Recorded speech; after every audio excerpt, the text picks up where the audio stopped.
The scorching midday sun beat down on Fort Bragg, North Carolina, casting harsh shadows across the advanced marksmanship range. Through waves of heat distortion, a solitary figure approached. William Morgan walked with the unhurried pace of a man who had long ago learned that rushing rarely improved outcomes. His weathered hands gripped an old leather case worn smooth by decades of use. At 78, his back remained straight, his eyes clear and alert beneath the brim of a faded blue baseball cap.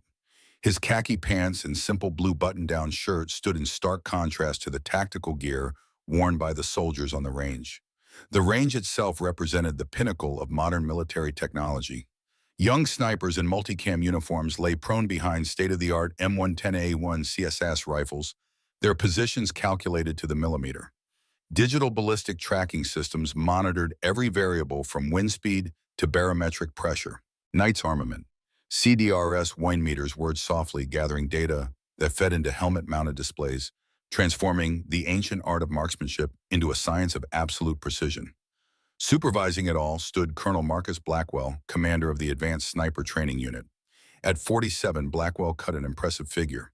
His combat uniform bore the subtle indicators of a man who had seen action, but now preferred to mention it at every opportunity. The ribbon bar on his chest included commendations from Mosul, where his precision shots had earned him recognition as one of the Army's elite marksmen. His face, perpetually set in an expression of stern authority, surveyed the range with the confidence of a man who believed technology had solved all the ancient problems of his craft.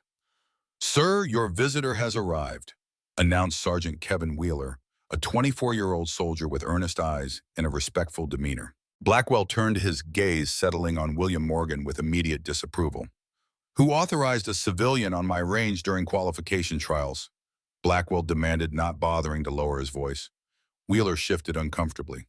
"Sir, I received orders to escort Mr. Morgan from the main gate. The request came directly from base command." Morgan stood quietly, neither intimidated nor apologetic for his presence. Blackwell approached each step deliberate, a physical manifestation of his authority. "Let me see your authorization." Without a word, Morgan reached into his back pocket and extracted a worn leather wallet.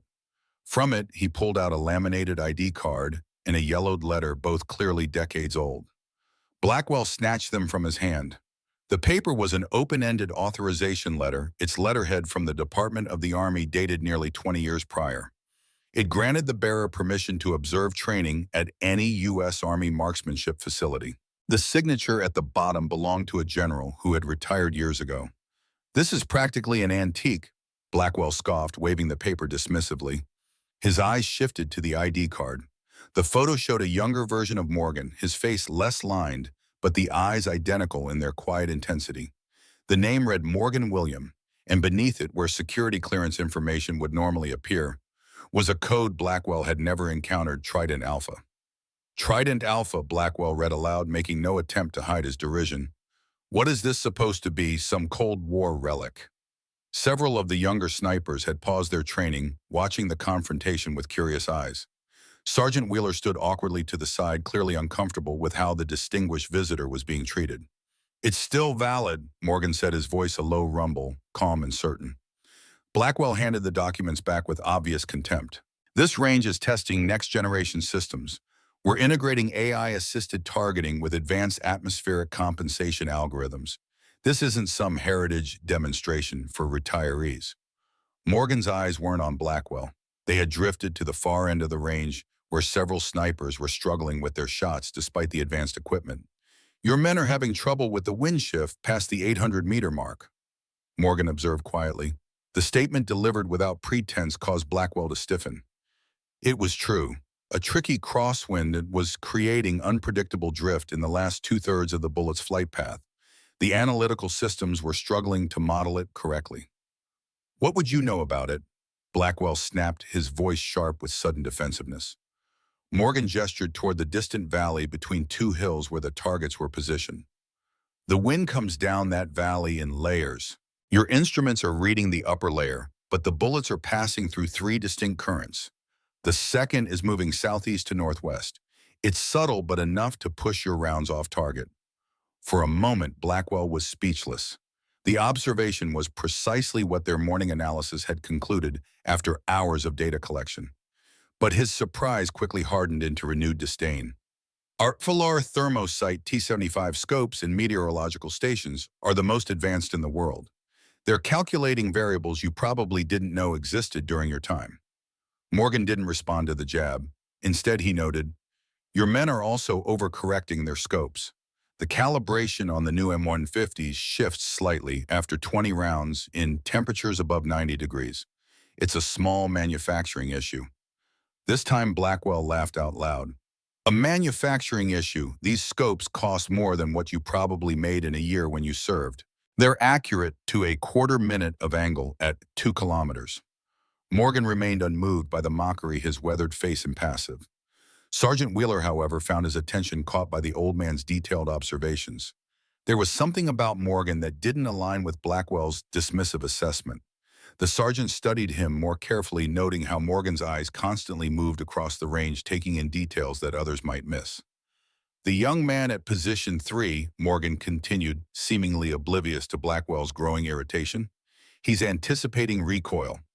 His trigger discipline is excellent, but he tenses his shoulder just before firing." Wheeler glanced toward position 3, where indeed a young sniper had been struggling all morning with shots that consistently strayed right. Blackwell had heard enough.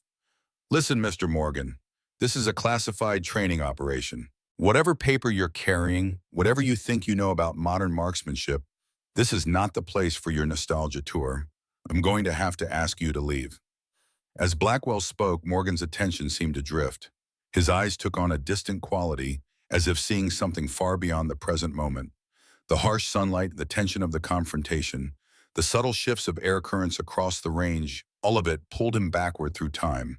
The scorching heat of Fort Bragg dissolved, replaced by another burning landscape from decades past. The year was 1991, and Operation Desert Storm was entering its most crucial phase. William Morgan, then 38 years old, lay perfectly still on a ridge overlooking a vast expanse of Iraqi desert. His face was covered with a scarf, his body positioned behind a natural formation of rocks. His M40A1 rifle was steady in his hands, its wooden stock warm against his cheek. Below him, a Delta Force extraction team was pinned down by enemy fire. Their position was precarious, caught in the open during a sudden sandstorm that had grounded their air support. Through his scope, Morgan could see the tracers cutting through the swirling sand, keeping the Special Forces team trapped behind minimal cover. "Ghost, this is Falcon Lead," crackled the radio beside him. "We are taking heavy fire from multiple positions. We can't move, can't see them. Do you have eyes on—" Morgan didn't respond immediately. In the swirling maelstrom of the sandstorm, visibility was reduced to near zero at ground level. But from his elevated position, he had a different perspective. He wasn't looking for human figures.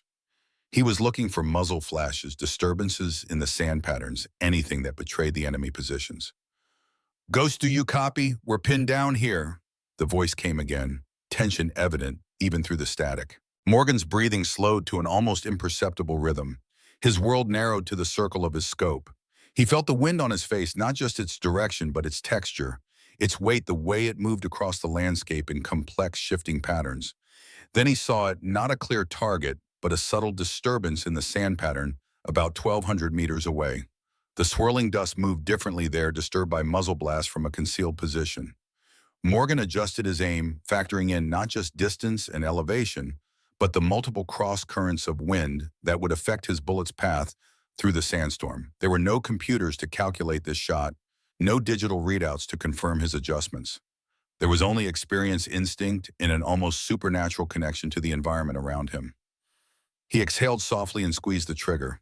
The rifle kicked against his shoulder, a familiar sensation that had become as natural as breathing. Through his scope, he watched a small eruption of sand where his bullet found its mark. The stream of enemy fire from that position ceased immediately. "First target down," Morgan whispered into his radio. "Jesus Christ," came the astonished reply. "How did you never mind? We still have fire coming from the north and east." Over the next 6 minutes, Morgan systematically located and eliminated 3 more enemy positions, each shot requiring calculations that no computer of the era could have processed: the complex interaction of wind layers, the effect of sand particulate on bullet drag, the slight variations in temperature gradients across the battlefield.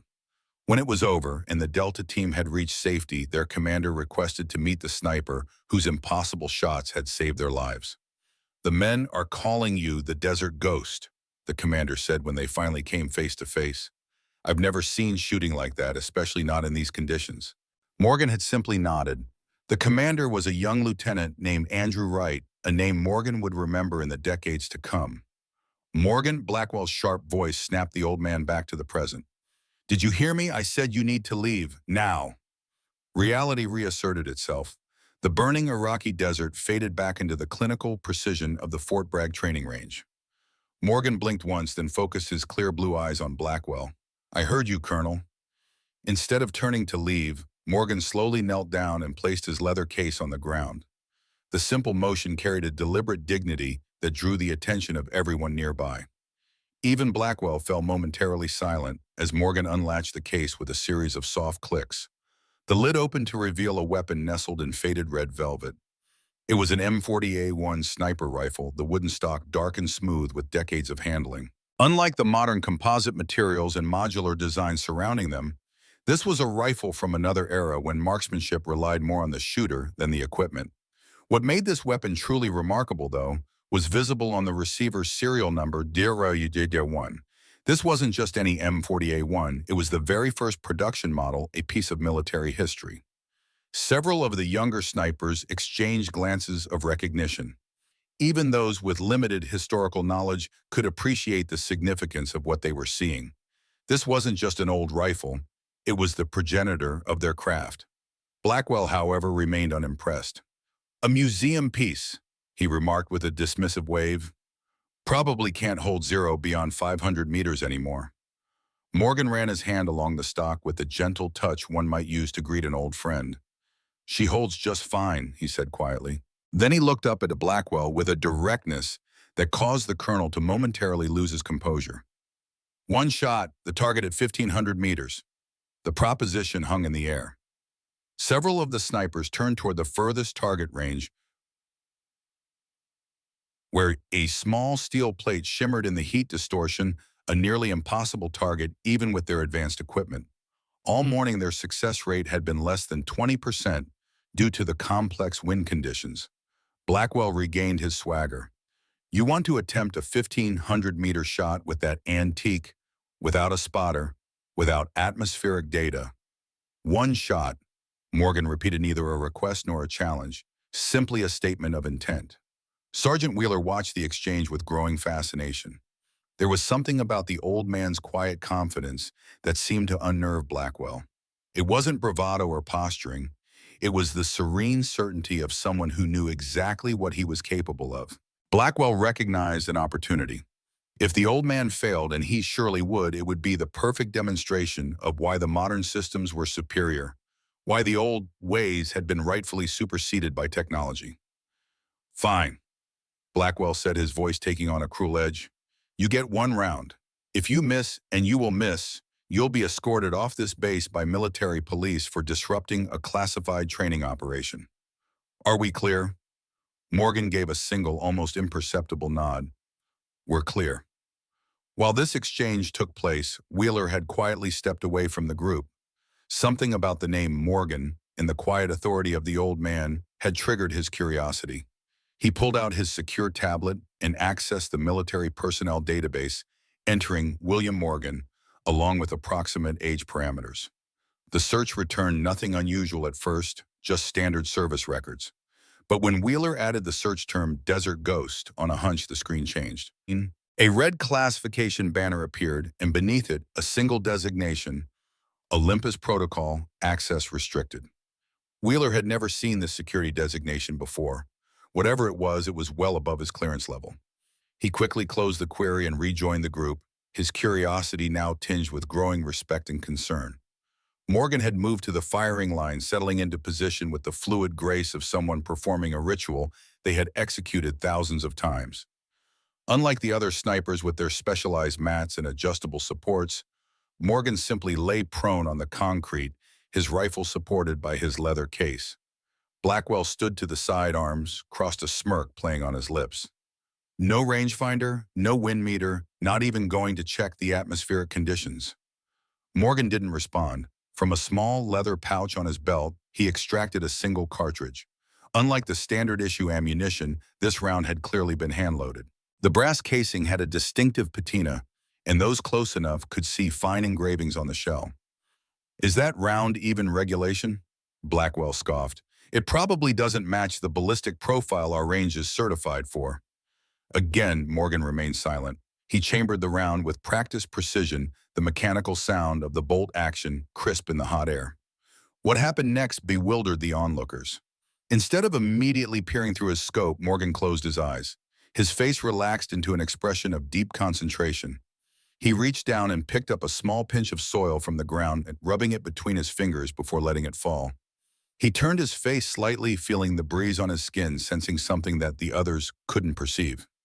"Is he taking a nap?" one of the younger snipers whispered, drawing nervous laughter from his companions. "He can't even see the target without a scope," another added. "Old-timer probably forgot his glasses." Blackwell's smirk widened into a grin. "This is exactly what I'm talking about. While he's communing with nature, our systems have already calculated 16 variables affecting the bullet's path." Morgan remained oblivious to the mockery. His ritual continued as he made minute adjustments to his position, all without looking through the scope. It was as if he were attuning himself to the environment, becoming part of it rather than trying to master it with technology. Finally, he opened his eyes and settled his cheek against the worn wood of the rifle stock. Through the simple, fixed power scope, he studied the target for several long seconds. Then, with a slow, controlled exhale, he squeezed the trigger. The rifle's report cracked across the range, a deep, resonant sound, unlike the sharper reports of the modern weapons.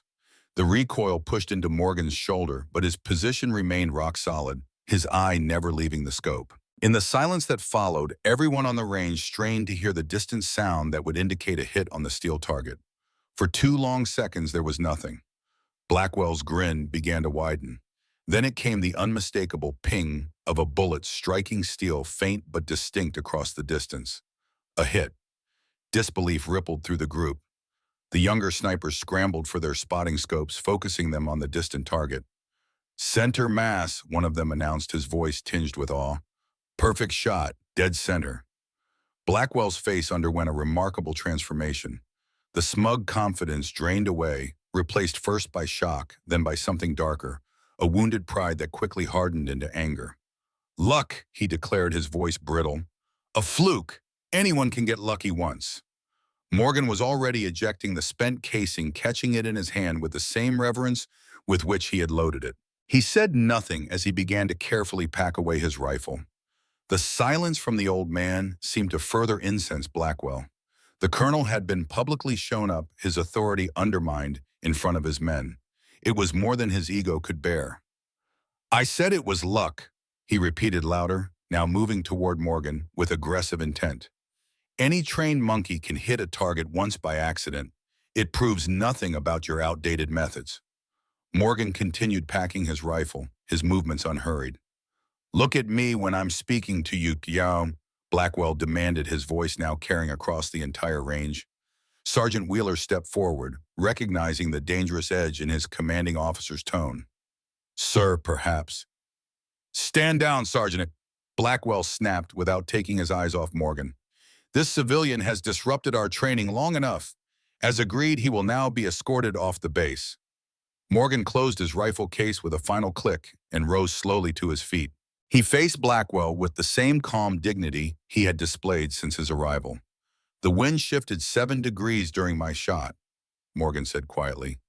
"Your men would have compensated correctly if their scopes weren't miscalibrated." It was the wrong thing to say. Blackwell's face flushed with rage. "That's it," he growled. "You're done here." He stepped forward and grabbed Morgan's arm roughly. "You think one lucky shot gives you the right to criticize my unit? I run the most advanced sniper program in the United States military. Who the hell do you think you are?" Morgan didn't resist the grip, but neither did he cower. He simply looked Blackwell in the eye with a gaze that had seen far worse than an angry officer. At that moment, Wheeler made a decision. He stepped away and pulled out his secure phone. He scrolled quickly through his contacts until he found the number for Command Sergeant Major Roberts, the senior enlisted leader for the entire base. Wheeler had met him once during a charity event and the sergeant major had told him, "If you ever see something truly wrong happening, call me directly." This certainly qualified. The phone connected after 2 rings. "Roberts? Sergeant Major, this is Sergeant Wheeler at the Advanced Marksmanship Range," Wheeler said, keeping his voice low. "We have a situation involving Colonel Blackwell and a civilian visitor that's escalating quickly, sir." "What kind of situation, Sergeant?" Roberts' voice was instantly alert. "Colonel Blackwell is physically confronting an elderly civilian visitor, sir.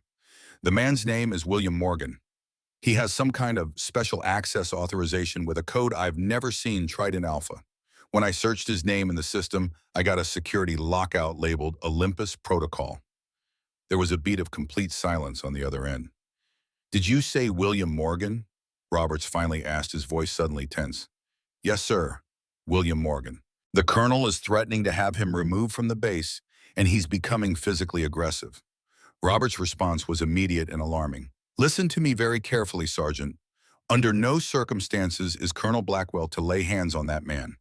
Do whatever you have to do to prevent that. I am initiating a code trident right now. Do you understand a code trident?" Wheeler had never heard of this emergency protocol in his entire military career.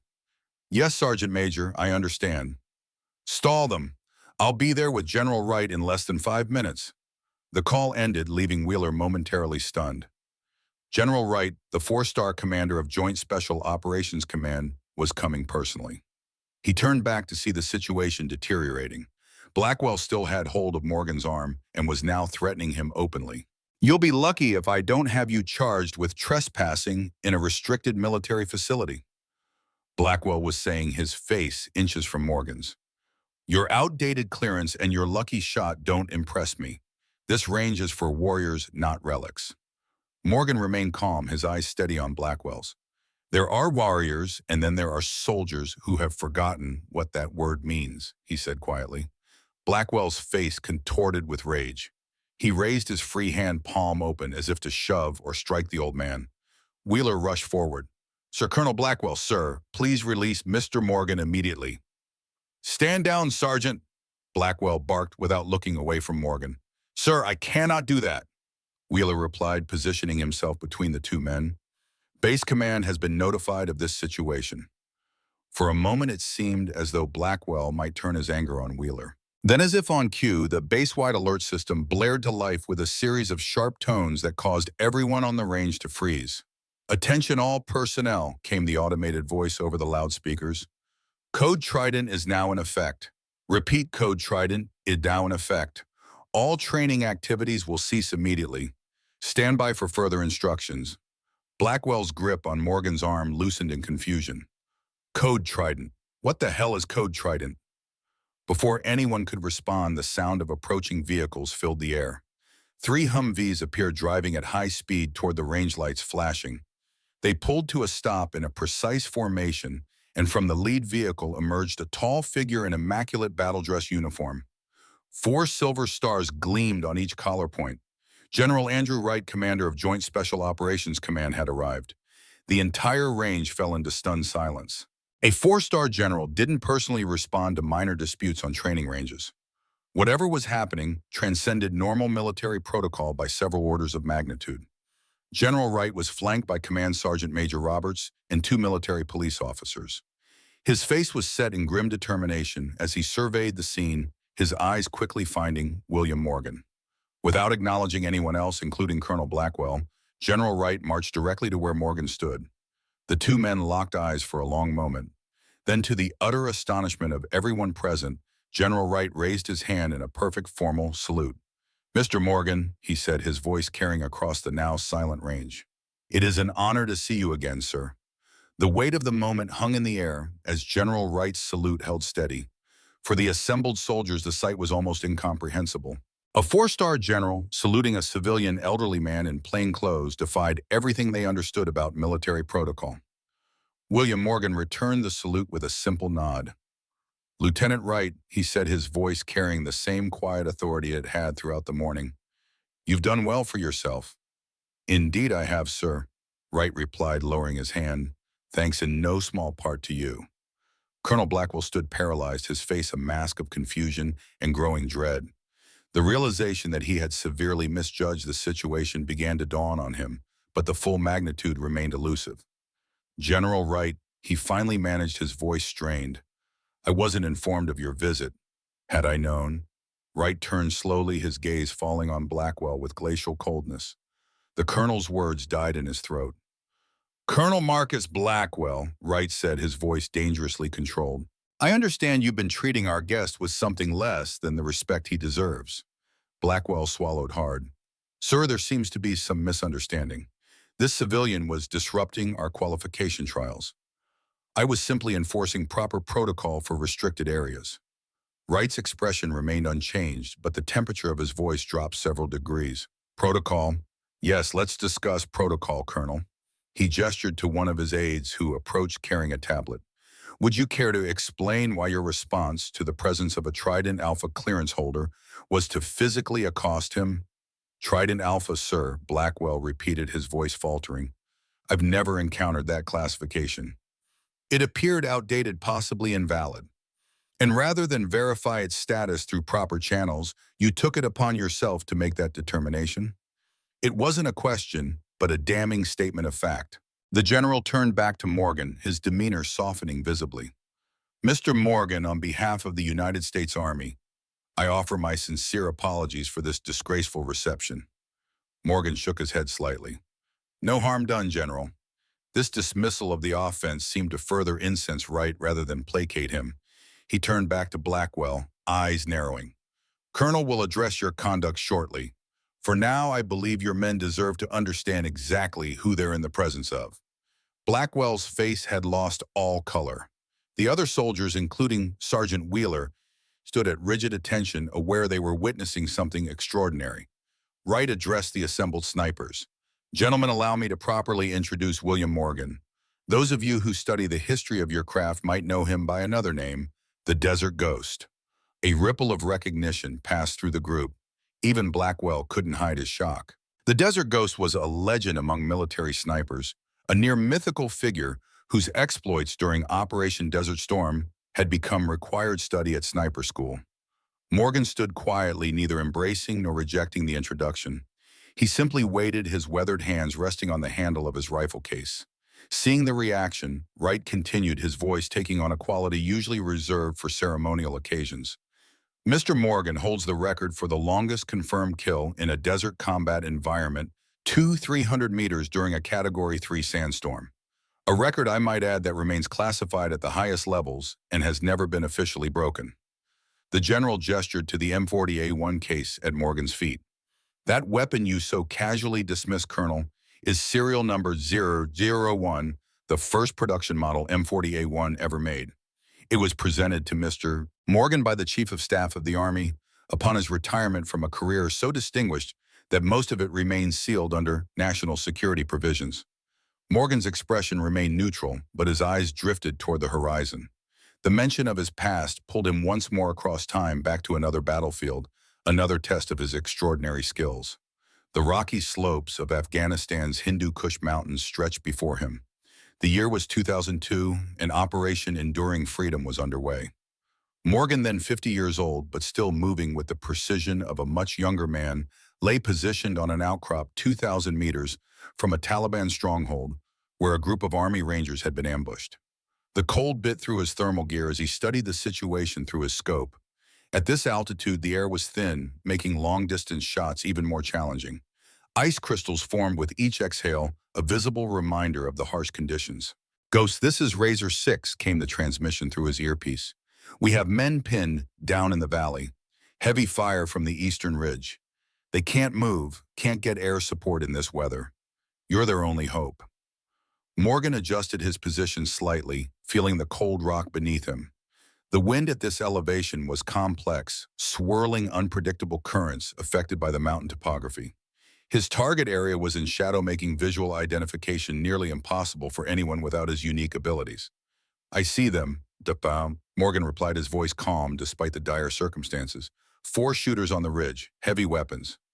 Can you engage at that distance? The angle is 40 degrees downslope and high wind. Morgan didn't respond immediately. He was already calculating the shot, factoring in not just distance and elevation, but temperature, air density, At altitude, the Coriolis effect, and the multiple cross currents of wind that would affect his bullet's path. Ghost, do you copy? Those Rangers have minutes, not hours. I copy, Morgan finally responded. Tell them to prepare to move on, my mark. He settled his cheek against the stock of his rifle, the same M40A1 that now lay in the case at his feet on the Fort Bragg range. His breathing slowed to an almost imperceptible rhythm. The world around him faded away, leaving only the target, the environment, and himself all connected in a perfect moment of focus. His first shot struck with devastating precision. Through his scope, he watched as the Taliban machine gunner collapsed. Before the others could react, Morgan had already chambered a second round. Another shot, another hit. The remaining fighters scattered, giving the Rangers their chance. They're moving, came the voice in his ear. My God, I don't know how you did that, but you just saved 8 good men. As the Rangers made their escape, enemy fighters began to converge on Morgan's position. His role as a guardian angel had exposed his location. Ghost, you need to exfil now. Hostiles approaching your position from the north and west. Morgan packed his equipment with practiced efficiency and began his retreat across treacherous terrain. As he navigated a narrow ridge, gunfire erupted behind him. A young army captain who had been serving as his spotter returned fire, covering Morgan's movement. Go, the captain shouted. I've got them. Morgan hesitated. Not without you, Wright. Captain Andrew Wright, the same man who now stood before him as a 4-star general, had nodded grimly. We go together, then. The two men fought their way down the mountain, covering each other through an intense firefight. At one point, Wright took a bullet in the shoulder but continued moving. When they finally reached the extraction point, both were exhausted, bloodied, but alive. I owe you my life, Wright had told him as the helicopter lifted them to safety. Twice now. Morgan had simply nodded. In his world, such debts were never spoken of, only remembered. The memory faded, bringing Morgan back to the present moment at Fort Bragg. General Wright was still addressing the assembled soldiers, his voice carrying the weight of someone sharing sacred knowledge.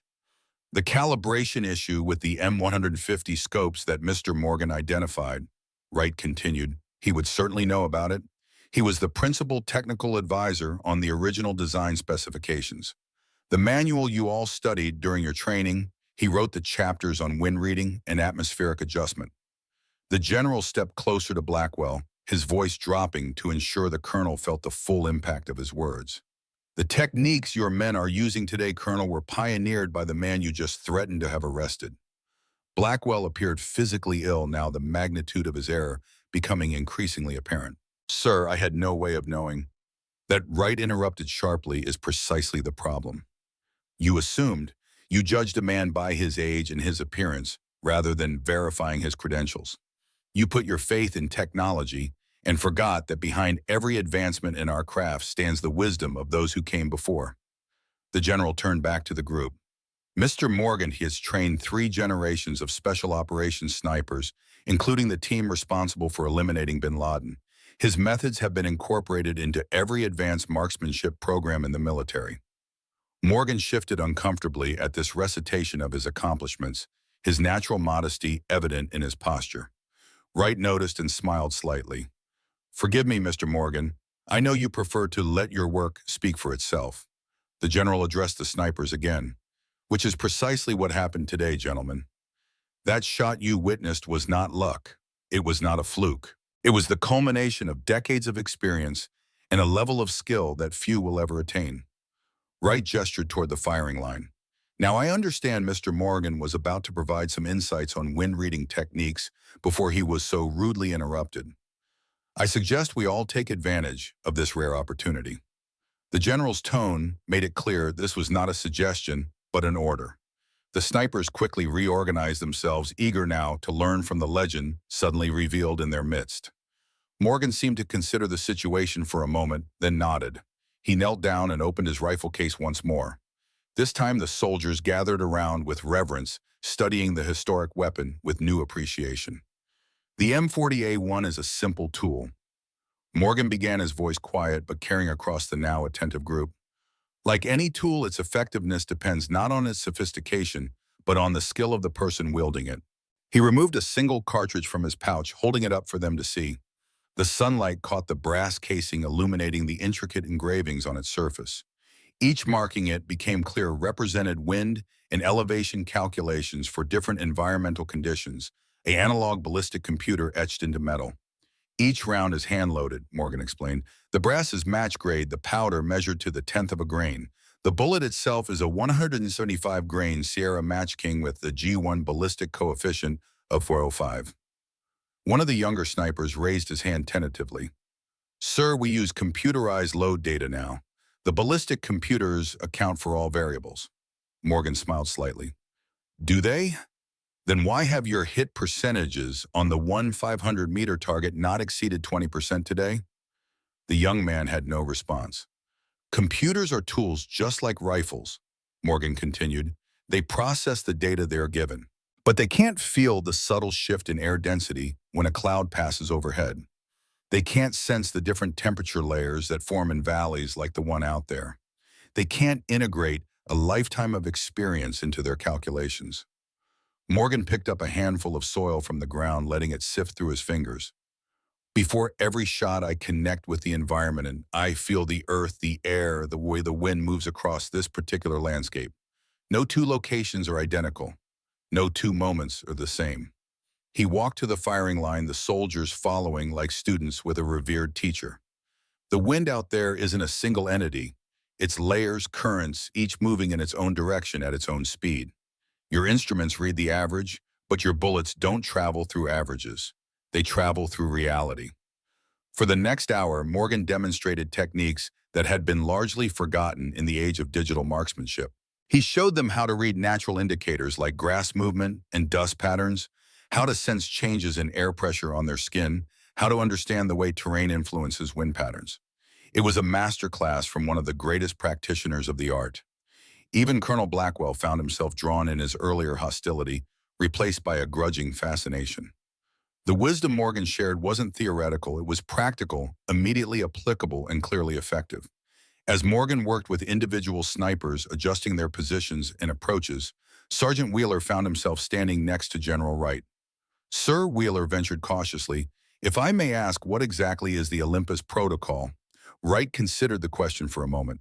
The Olympus Protocol is a special classification for individuals whose contributions to national security are so significant that their identities and accomplishments remain classified even decades later. It's reserved for legends, Sergeant. People whose stories we can't fully tell, but whose impact shapes everything we do. Wheeler watched as Morgan patiently worked with a struggling sniper, showing him how to adjust his breathing to minimize body movement. And Trident Alpha, sir? That's even more rare, Wright replied.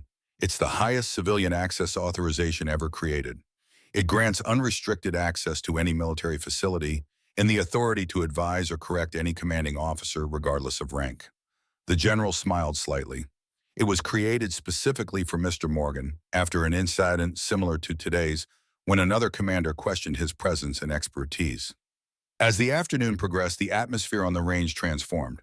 What had begun as a confrontation had become an unprecedented learning opportunity. The snipers applying Morgan's techniques saw their accuracy rates double, then triple. Shots that had seemed impossible became achievable. The technology remained the same. What changed was the human element, the understanding, the approach, the connection between shooter and environment.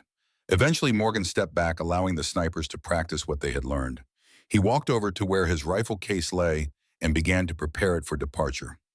General Wright joined him. You haven't lost your touch as a teacher, he observed. Morgan secured the latches on his case. They're good soldiers, eager to learn. They just needed the right perspective. Wright hesitated, then added, we all do from time to time. Morgan's eyes drifted to where Colonel Blackwell stood, now supervising his men with a subdued demeanor, quite different from his earlier arrogance. What will happen to him? Morgan asked quietly. Wright's expression hardened. At minimum, he'll be relieved of command. His conduct was inexcusable. Morgan considered this for a moment. He's a skilled marksman. His technical knowledge is excellent, but his judgment is severely lacking, Wright countered, as is his respect for tradition and experience. He's young, Morgan said, relatively speaking. That's no excuse. Morgan picked up his rifle case, his movement deliberate. In 1975, I was not unlike him. Young, confident, certain that my generation had all the answers. It took an old Korean War veteran to teach me humility. He didn't do it by destroying my career. He did it by showing me how much I had yet to learn. Wright studied Morgan's face, understanding dawning in his eyes. You're suggesting leniency. I'm suggesting education, Morgan corrected. The Army has invested years in training him. That investment shouldn't be wasted because of one day's foolishness. Before Wright could respond, the sound of footsteps approached.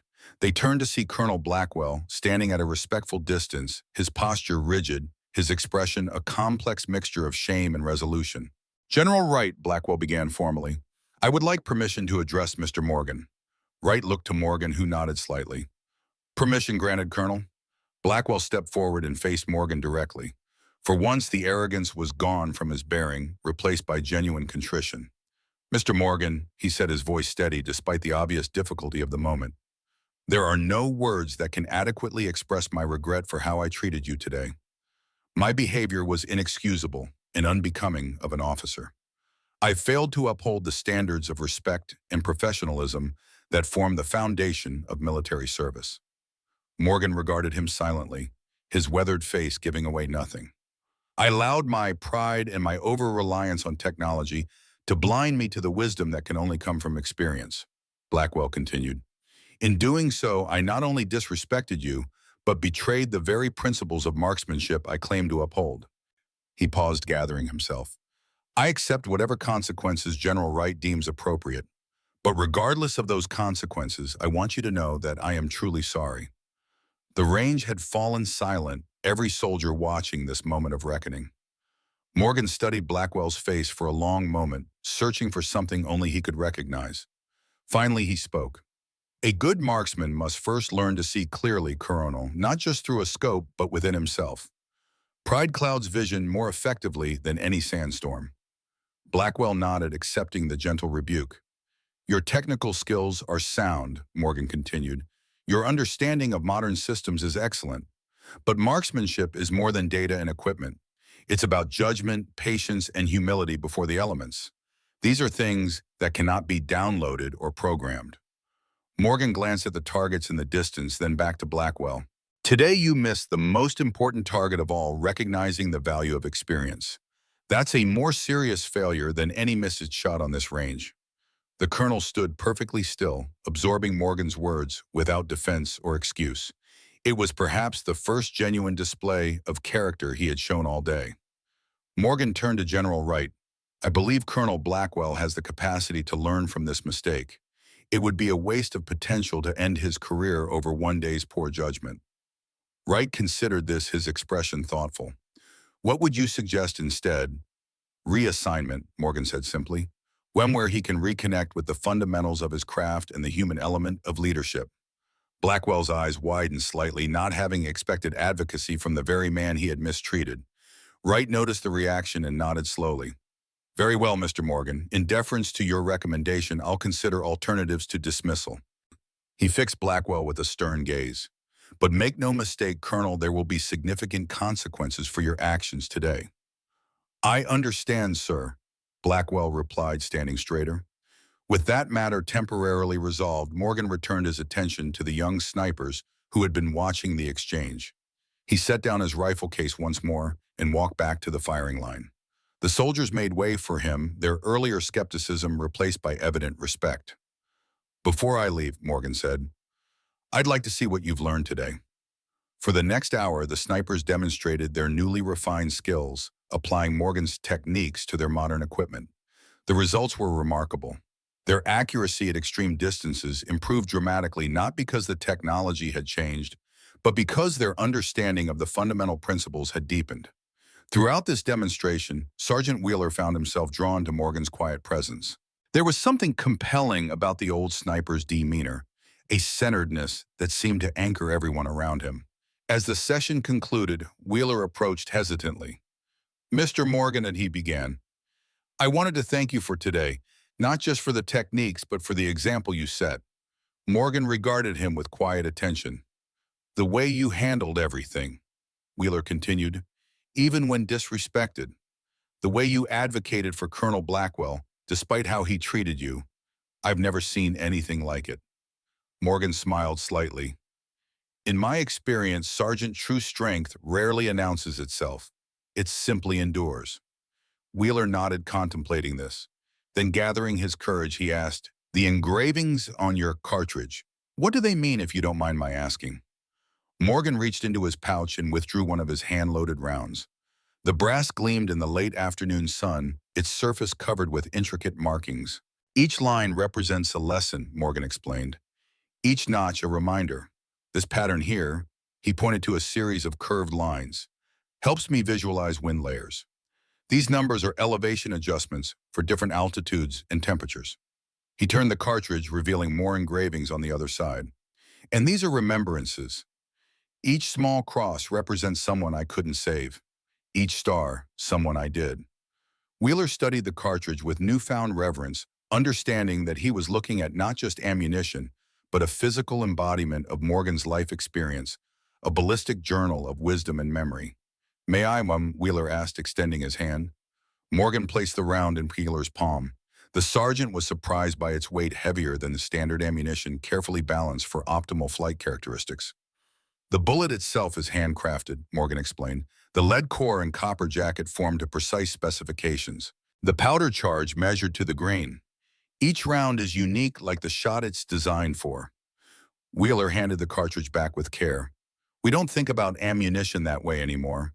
It's all standardized, mass-produced." "Standardization has its place," Morgan acknowledged, "but marksmanship at its highest level has always been personal. The connection between shooter weapon and ammunition forms a trinity that technology alone cannot replicate." As they spoke, General Wright approached. "Mr. Morgan, my staff has arranged transportation back to your hotel whenever you're ready." Morgan nodded his thanks. "I believe we've accomplished what we needed to today." "More than you know," Wright replied, gesturing subtly toward the snipers who were now practicing with renewed focus and a noticeable absence of the earlier reliance on technology for every decision. They were feeling the wind, observing the environment, connecting with the landscape in ways they had previously neglected. Morgan gathered his rifle case and prepared to depart. As he did, each sniper paused in their activities, turning to offer a respectful nod or salute. Even Colonel Blackwell, standing apart from the others, rendered a formal salute that contained none of his earlier contempt. Before leaving, Morgan approached Sergeant Wheeler once more. From his pocket, he withdrew another cartridge, this one unmarked and unfired. "For you, Sergeant," he said, placing it in Wheeler's hand, "a reminder that between technology and tradition lies wisdom. Find your own markings to add." Wheeler accepted the gift with profound gratitude, understanding its significance. "Thank you, sir. I will." As Morgan walked toward the waiting vehicle, General Wright fell into step beside him. The two men moved in comfortable silence for a moment, their shared history creating a bond that needed no verbalization. "You know," Wright finally said, "what you did today will change how these soldiers approach their craft for the rest of their careers." Morgan glanced back at the range where the snipers had already returned to their practice, but with a subtly different approach, more connected, more aware, more complete in their engagement with the environment. "That's how it should be," Morgan replied. "Knowledge passed down, experience shared. The old teaching a young who will one day become the old teaching a new generation of young." Wright nodded thoughtfully. "A continuous cycle. Though not many teachers make quite the entrance you did today." Morgan's eyes crinkled slightly at the corners, the closest he came to outright laughter. "Sometimes the most effective lessons begin with disruption." They reached the vehicle where Wright's staff waited at a respectful distance. The general extended his hand. "Will you be staying in the area? I'd like to arrange a proper visit, perhaps dinner at my quarters." Morgan clasped Wright's hand firmly. "I'll be here 3 more days, visiting the VA hospital tomorrow. After that, my schedule is open. Then I'll be in touch." Wright hesitated, then added, "Thank you, William, not just for today, but for Afghanistan, for Iraq, for everything you've done that will never appear in any record or receive any recognition." Morgan nodded once, accepting the gratitude with characteristic humility. As he turned to enter the vehicle, Wright called out one last question. "That shot today, 1,500 meters in variable wind conditions with a 40-year-old rifle and no modern aids. Was it difficult?" Morgan paused, 1 foot already in the vehicle. A faint smile crossed his weathered face as he replied, "Not particularly. The wind speaks to those who know how to listen. With that, he entered the vehicle, which soon disappeared down the road leading away from the range. Behind him, he left a group of soldiers forever changed by their encounter with a living legend, a man whose quiet strength and profound skill had transcended generations of technological advancement. As the sun began to set over Fort Bragg, casting long shadows across the advanced marksmanship range, Sergeant Wheeler stood looking down at the cartridge in his palm.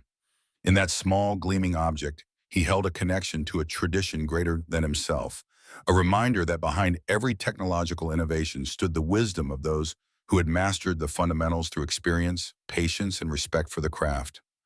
Tomorrow would bring new challenges, new technologies, new methodologies, but today had provided something more valuable, a glimpse of the timeless principles that formed the foundation of excellence.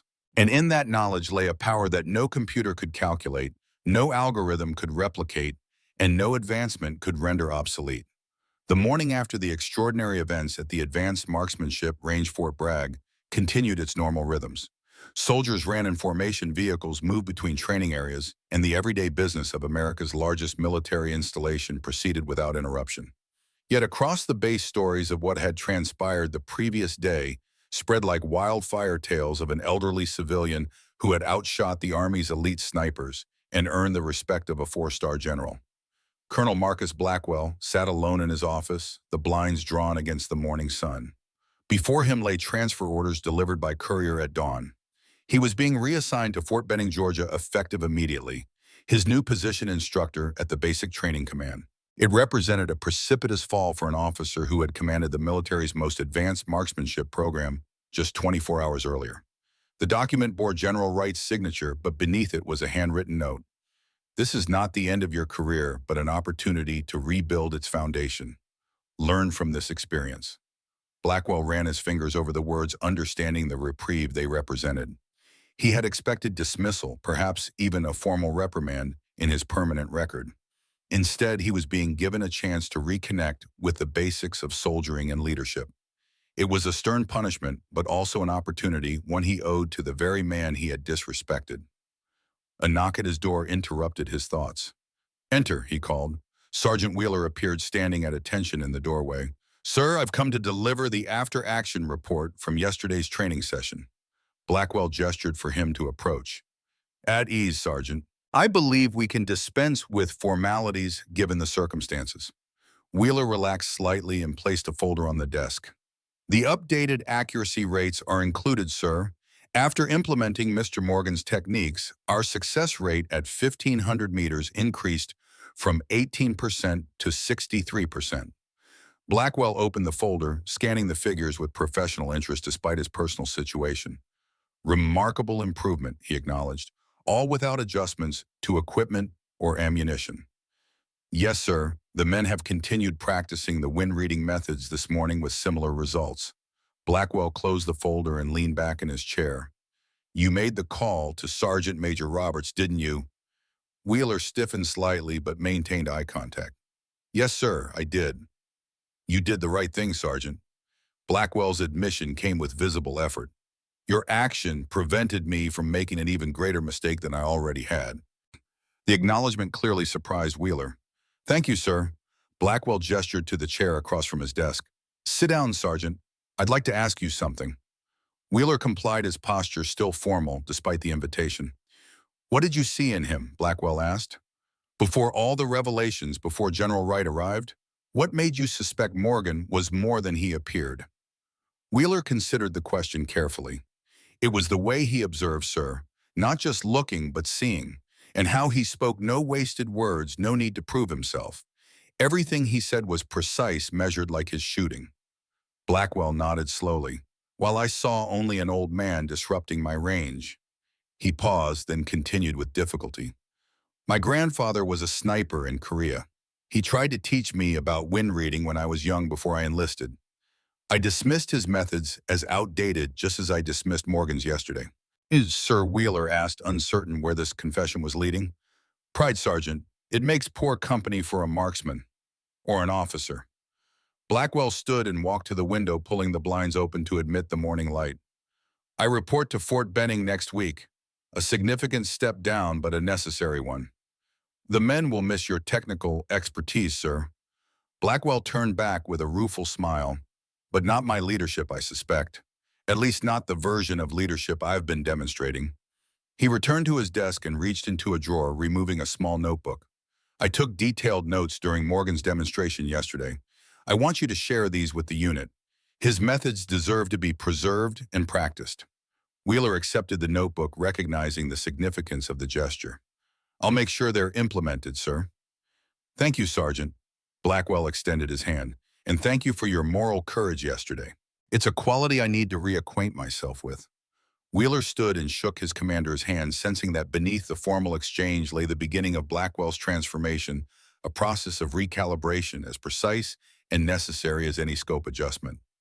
Good luck at Fort Benning, sir. After Wheeler departed, Blackwell returned to the window, gazing out at the training grounds where he had commanded with such confidence, and he now recognized such blindness.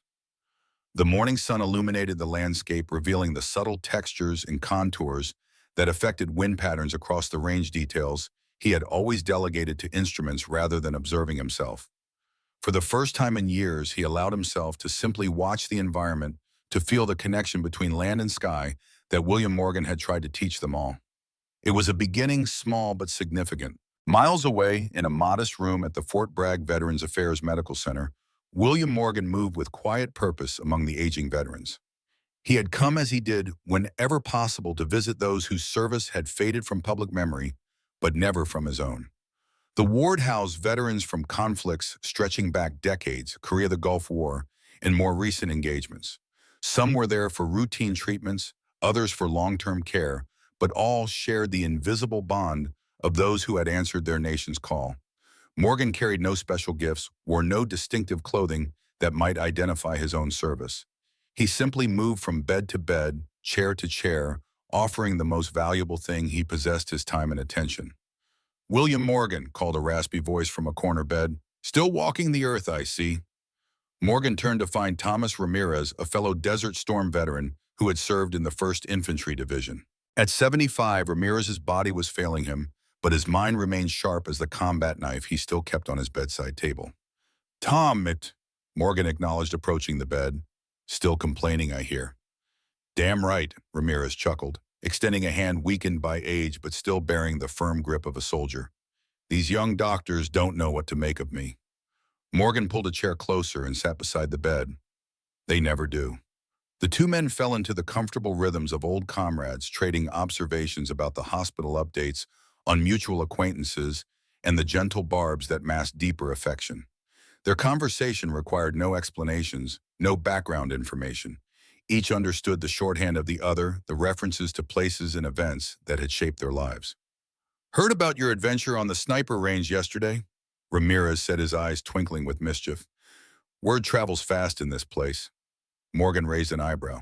"News shouldn't travel that fast. When a 4-star general shows up unannounced anywhere, people notice. When he salutes a civilian, they really notice." Ramirez adjusted himself in the bed, wincing slightly at some hidden pain. "Sounds like you taught those youngsters a thing or two." "They already knew plenty, Owen," Morgan replied modestly. "Just needed a different perspective." "That's not how I heard it. Word is you made a shot that had been stumping them all day." "First try with that old M40 of yours." Morgan shrugged slightly. "Familiar tool." Ramirez laughed, the sound dissolving into a brief cough. Still the same Morgan. Never could take a compliment. His expression grew more serious. "You know what those visits mean to the men here, not just yours, any visitor. Time moves differently in these wards. Days blur together." Morgan nodded, understanding completely. "That's why I come." "Not many do," Ramirez observed. "Most folks prefer to remember their wars from a distance. Clean, sanitized, not with bed sores and feeding tubes." A comfortable silence fell between them, the kind only possible between those who had shared experiences beyond ordinary understanding. Around them, the hospital ward continued its quiet routines, nurses checking vitals, orderlies delivering meals, the soft electronic beeping of monitoring equipment. "You still making those custom rounds?" Ramirez asked, eventually nodding toward the leather pouch visible on Morgan's belt. "Still am. Got one for an old soldier." Morgan reached into the pouch and withdrew a single cartridge. Unlike the one he had shown to Sergeant Wheeler, this round bore different markings, engravings specific to desert operations. Wind calculations for sandstorm conditions and a small series of notches along the casing's base. "First Infantry Division," Morgan said, placing it in Ramirez's palm. "The big red one, February 1991. Ramirez turned the cartridge carefully, his arthritic fingers tracing the engravings with reverent familiarity. "The night you saved our forward position. I was there, you know. Never saw you, nobody did, but I heard those shots come out of nowhere. 4 targets, 4 hits in a sandstorm that had us blind as newborn kittens." Morgan said nothing, neither confirming nor denying the account. His records from those operations remained classified, his actions documented in files that would likely never be declassified. "Take it," Morgan said, closing Ramirez's fingers around the cartridge. "Might help on the days when you wonder if anyone remembers." Emotion flickered across the older veteran's face. "I'll keep it close." He tucked the cartridge into the drawer of his bedside table next to his combat knife and a faded photograph of his long-ago unit. "You always were a sentimental old fool behind that stone face." Morgan's eyes crinkled slightly at the corners. "Keeps me human." Their visit continued for another hour, 2 old warriors sharing the quiet camaraderie that needed no audience or recognition. When it was time to leave, Morgan clasped Ramirez's shoulder gently. "See you next month, Tom." "I'll be here," Ramirez replied with grim humor. Not much choice in the matter. As Morgan turned to go, Ramirez called after him. "Hey, Ghost." Morgan paused at the use of his old call sign. "Good shooting yesterday. Remind those kids what it means to be a real marksman." Morgan nodded once and continued on his way, moving through the hospital corridors with the same quiet presence that had once allowed him to move undetected through enemy territory. In each room, he passed veterans of various ages noticed his departure, some raising hands in greeting or farewell, others simply watching with the recognition that comes from shared experience. Outside the VA hospital, the afternoon sun cast long shadows across the parking lot. Morgan walked toward his modestly aged pickup truck, his mind already turning to the dinner invitation he had accepted from General Wright for that evening.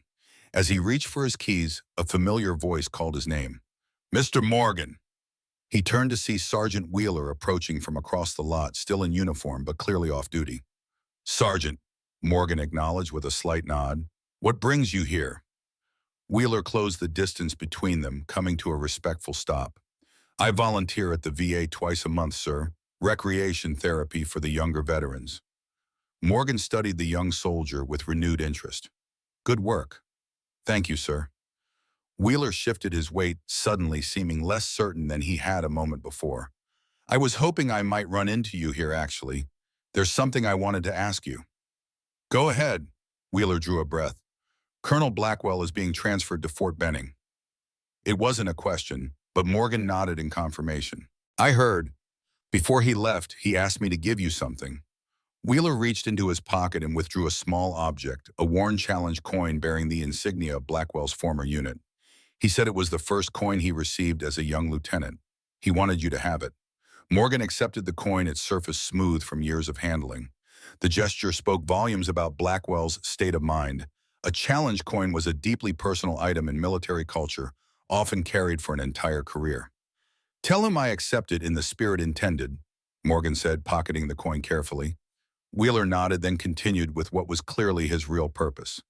"Sir, I was wondering, that is, I wanted to ask if you might be willing to speak with some of the younger snipers, informally off the record. The techniques you showed us yesterday, they've already made a difference. But there's so much more we could learn." Morgan considered the request silently. His instinct, honed over decades of maintaining a low profile, was to decline. Yet he saw in Wheeler's earnest expression the same hunger for knowledge, the same respect for the craft that he himself had felt as a young soldier. "When," he asked simply, relief washed over Wheeler's face. "Tomorrow evening we could meet at the range after hours. Just a small group, 5 or 6 of the most dedicated." "No recording devices," Morgan stipulated. "Nothing official." "Absolutely, sir. Just knowledge transfer, sniper to sniper." Morgan nodded his agreement. 1800 hours. I'll be there." Wheeler's face lit up with genuine excitement. "Thank you, sir. Thank you. We won't waste your time." As Wheeler departed, Morgan continued to his truck, reflecting on the unexpected turn his visit to Fort Bragg had taken. He had come simply to observe current training methods, to keep his finger on the pulse of the craft he had helped shape. Instead, he had found himself thrust into the role of teacher, once more bridging generations of warriors through the timeless principles of marksmanship. That evening, the residence of General Andrew Wright presented a stark contrast to the utilitarian spaces of the military base. Located in a secluded area reserved for senior officers, the house combined the formal dignity expected of a general's quarters with the personal touches of a family home. Photographs of Wright's wife and children adorned the walls, interspersed with mementos from a distinguished military career. Morgan arrived precisely on time, dressed in simple but formal attire, a navy blazer over a white shirt, khaki slacks, and polished loafers. He carried a bottle of single malt scotch, a small gesture of appreciation for the invitation. Wright himself answered the door, having dispensed with aids and formality for the evening. "William," he greeted warmly, extending his hand. "Thank you for coming." Morgan shook the offered hand. "Andrew, been a long time since we sat across a table rather than a battlefield." "Too long," Wright agreed, ushering him inside.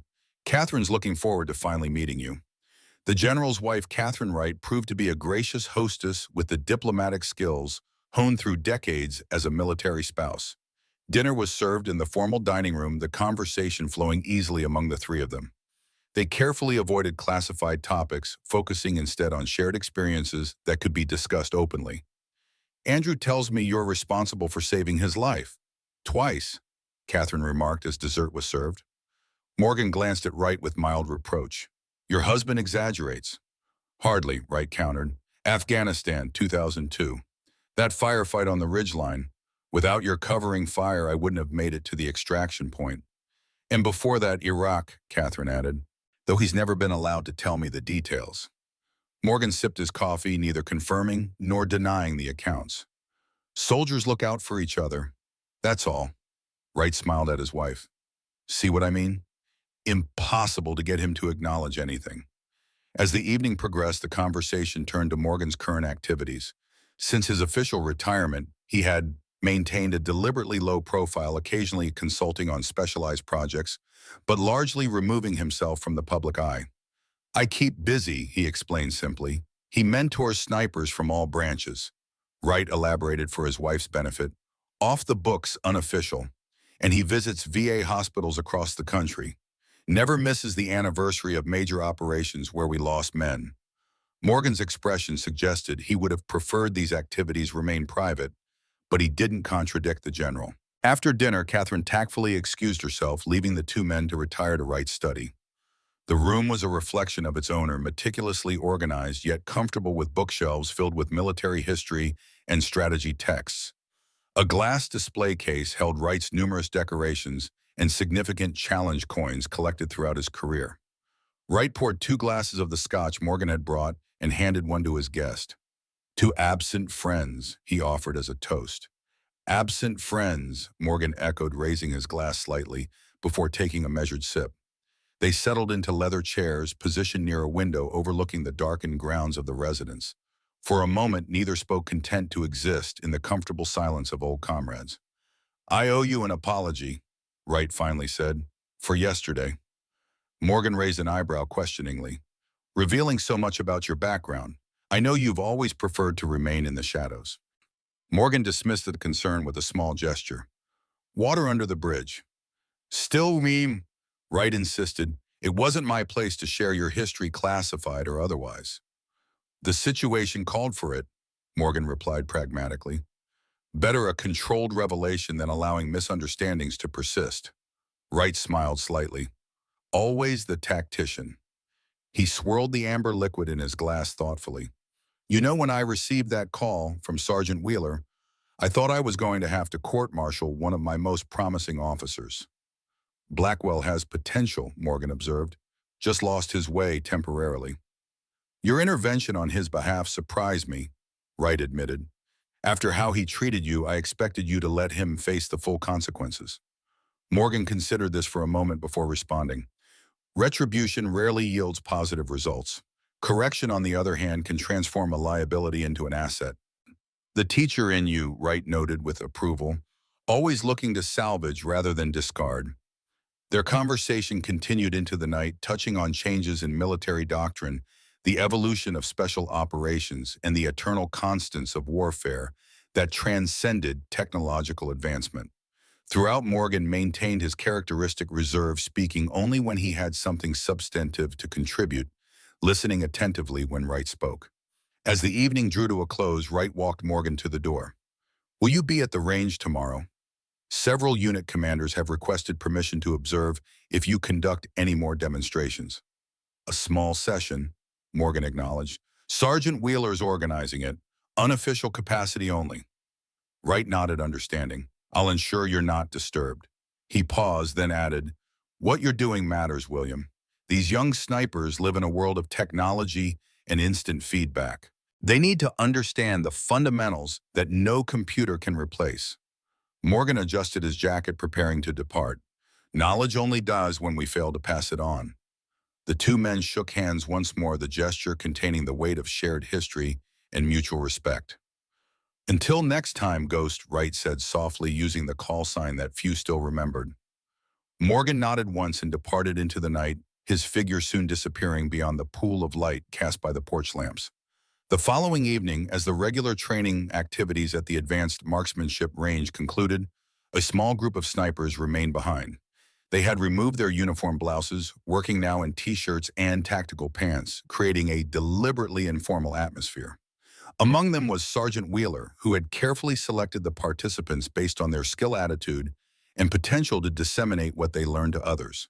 They had set up a simple classroom area, at one end of the range folding chairs, arranged in a semicircle, a small table with water bottles, notepads ready for those who wished to take notes. The sophisticated electronic equipment had been powered down, the computer stations dormant. Tonight was about fundamentals, not technology. At precisely 1800 hours, William Morgan arrived carrying his leather rifle case and a small canvas bag containing additional materials. The snipers rose as he approached, their posture reflecting respect rather than military formality. "Gentlemen," Morgan greeted them, setting his case on the table. "Thank you for staying late." Wheeler stepped forward. "Thank you for coming, sir. We prepared the range as you requested. No electronic aids, no recording devices." Morgan surveyed the setup with approval. "Good. Let's begin with a question. What is the purpose of a sniper?" The snipers exchanged glances, somewhat surprised by the philosophical opening. "Precision elimination of high-value targets," offered one. "Force multiplication through strategic removal of enemy personnel," suggested another. Morgan listened to each response without comment. When they had finished, he removed his M40A1 from its case and laid it on the table. "All correct, yet incomplete," he said quietly. "The true purpose of a sniper is to be the human element in an increasingly inhuman form of warfare, to bring judgment, discretion, and moral weight to the act of taking life from a distance." The snipers fell silent, absorbing this perspective. "Technology has extended your reach," Morgan continued, "enhanced your accuracy, and multiplied your effectiveness. But it has not changed the essential nature of what you do. You are not machines executing algorithms. You are warriors making decisions that alter the course of battles, operations, and sometimes history itself." For the next 2 hours, Morgan conducted a masterclass in the art and science of sniping. He covered techniques for reading terrain, methods for estimating wind speed and direction without instruments, approaches to maintaining mental focus during extended operations, and strategies for operating when technology failed.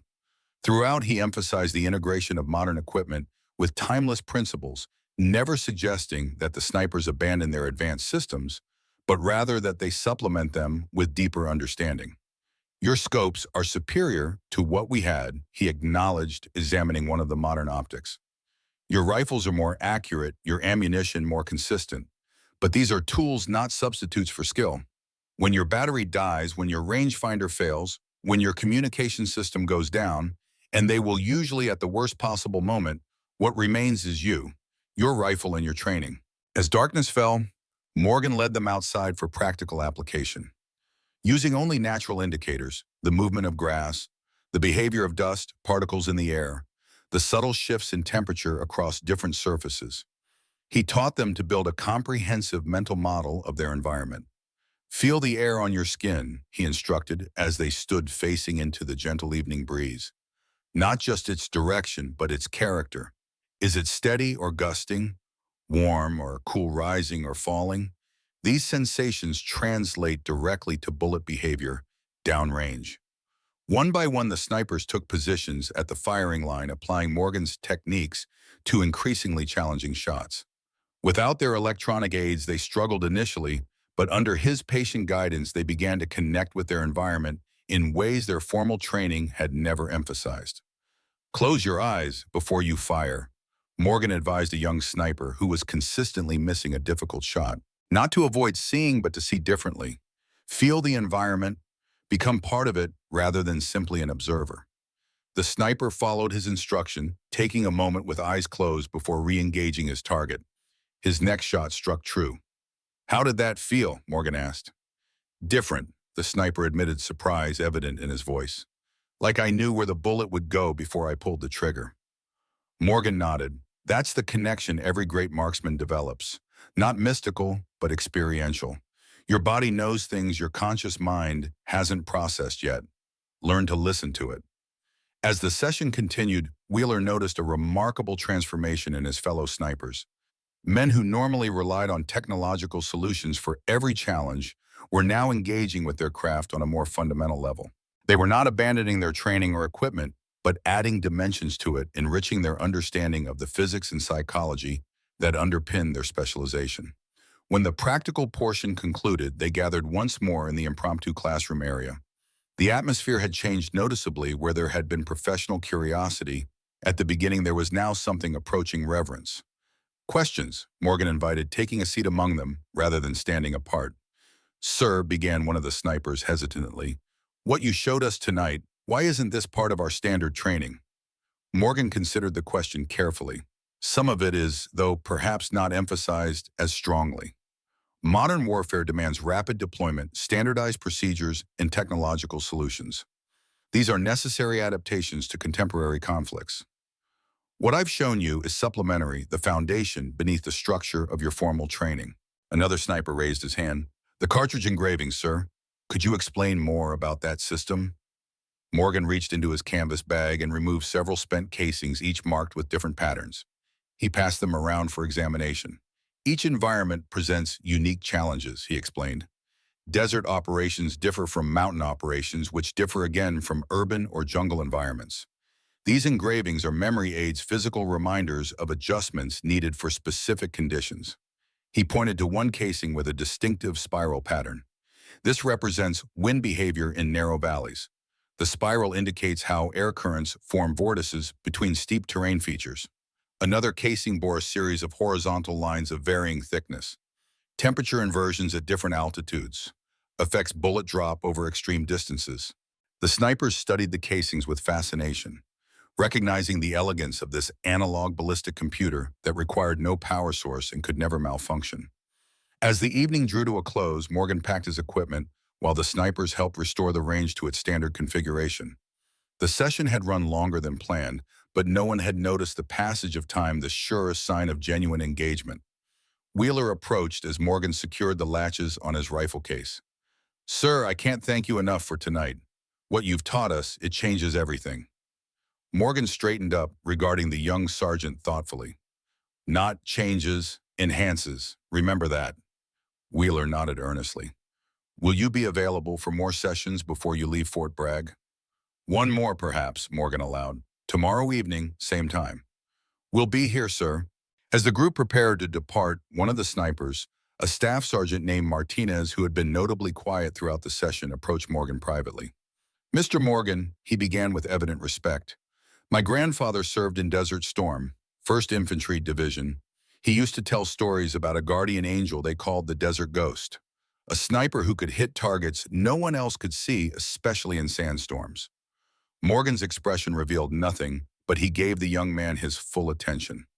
When I told him I was becoming a sniper, he made me promise to learn not just the technology, but the art. Martinez continued, Tonight, for the first time, I understand what he meant. Thank you for that. Morgan studied the young sergeant's face, seeing in it echoes of the men he had served alongside decades earlier. Your grandfather taught you well, he said simply. Honor his wisdom by passing it on to others. Martinez nodded solemnly. I will, sir. 6 months later, a very different scene unfolded at the Basic Training Center at Fort Benning, Georgia. A company of new recruits stood at attention on a parade ground, their faces reflecting the mixture of exhaustion and pride that comes at the conclusion of initial military training. Before them stood their primary instructor, Colonel Marcus Blackwell. His uniform was impeccable, his bearing authoritative but no longer imperious. The past months had transformed him in subtle but significant ways. Teaching raw recruits the fundamentals of soldiering had forced him to reconnect with the basic principles he had once taken for granted. Today marks the end of your basic training, Blackwell addressed the Farshichin, but it's merely the beginning of your military education. Everything you've learned here, every skill, every discipline, every value forms the foundation for what lies ahead. His gaze moved across the rows of young faces, seeing in them the future of the institution he had served for decades. Technology will change, equipment will evolve, doctrines will adapt to new threats. But the core of what makes a soldier, integrity, courage, respect, and attention to fundamentals, these remain constant across generations. As he concluded his remarks in the formation prepared to dismiss Blackwell, noticed a solitary figure standing at the edge of the parade ground. Even at a distance, he recognized the quiet presence that could only belong to one person. After the ceremony concluded and the recruits dispersed, Blackwell made his way across the field to where William Morgan stood watching. Mr. Morgan, Blackwell greeted him, extending his hand. This is unexpected. Morgan clasped the offered hand firmly. Colonel, thought I'd see how basic training has evolved since my day. Less yelling, more positive reinforcement, Blackwell replied with the hint of a smile, though the push-ups remain eternal. The two men began walking along the perimeter of the parade ground, an unlikely pair bound by their shared profession despite the vastly different paths they had traveled. General Wright mentioned you might be visiting, Blackwell said. Something about a new sniper training initiative. Morgan nodded. Bussy, advisory role, limited involvement. Still avoiding the spotlight, Blackwell observed not unkindly. Old habits. They continued in comfortable silence for a moment before Blackwell spoke again. I owe you my career. Without your intervention with General Wright, I would have been discharged, possibly with prejudice. You earned your second chance, Morgan corrected him. I merely suggested it. Blackwell gestured toward the training facilities surrounding them. It's been educational. These past 6 months have forced me to reconsider many things I thought I knew with certainty. Good teachers are always learning, Morgan replied. The day you believe you have nothing more to learn is the day you should stop teaching. They reached Blackwell's office, a modest space that reflected his reduced status, but also his evolving priorities. Where once his walls had displayed only his own achievements, now they featured photographs of the units he had trained alongside historical images of soldiers from earlier eras. Among these was a framed black and white photograph of a young sniper in Desert Storm camouflage, his face partially obscured by a scarf, an M40A1 rifle resting across his knees. Though no identification was visible, the quiet intensity in the visible portion of the face was unmistakable. Morgan paused before this image but made no comment. Blackwell followed his gaze and nodded slightly. A reminder, Blackwell explained, of both my failure and the standard to which I should aspire. He reached into his desk drawer and removed a small package wrapped in simple brown paper. I've been hoping for an opportunity to give you this. A token of appreciation seems inadequate, but perhaps it will convey what words cannot. Morgan accepted the package with a questioning look. Unwrapping it carefully, he revealed a custom-made display case of polished wood. Inside, nestled in dark blue velvet, lay a single cartridge, not one of Morgan's distinctive handloads, but a standard military round that had been meticulously engraved by hand. The engravings were clearly Blackwell's work, not as refined as Morgan's, but executed with evident care and respect. They depicted the terrain features of the Fort Bragg range, where their paths had crossed alongside symbols representing the lessons Blackwell had learned, wind patterns, human factors, the balance between technology and tradition. Morgan studied the offering in silence, recognizing it for what it was, not merely a gift, but a testament to transformation, a physical manifestation of lessons learned and wisdom acquired. The engraving technique needs refinement, Blackwell acknowledged, but the intent is sincere. Morgan closed the case carefully and slipped it into his pocket. Craftsmanship improves with practice. The meaning is clear. Before Blackwell could respond, a knock at the door announced the arrival of his next appointment, a meeting with training cadre to plan the incoming cycle of recruits. Duty calls, Blackwell said with genuine regret. Will you be staying at Fort Benning long? Moving on tomorrow, Morgan replied. Other ranges, other units. Blackwell nodded, understanding. The eternal teacher, always in motion. As they prepared to part ways, Blackwell hesitated, then asked one final question. That day at Fort Bragg, the 1,500-meter shot, was it truly as effortless as it appeared? For the first time in their acquaintance, Morgan smiled fully, a brief but genuine expression that transformed his weathered face. Colonel, when you've been listening to the wind as long as I have, it stopped being work and becomes conversation. With that enigmatic response, he departed, leaving Blackwell standing in his office doorway.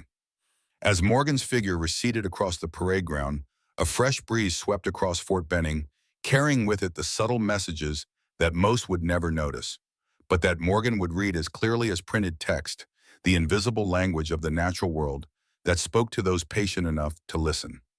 Behind him, he left not just the physical gift of the engraved cartridge, but something far more valuable. The living legacy of knowledge passed from one generation to the next, the unbroken chain that connected soldiers across time and distance. And in that transmission of wisdom lay the true purpose of his journey, the quiet mission he had undertaken since leaving active service, to ensure that in an age of technological marvels, the human element, the soul of the sniper's art, would never be forgotten.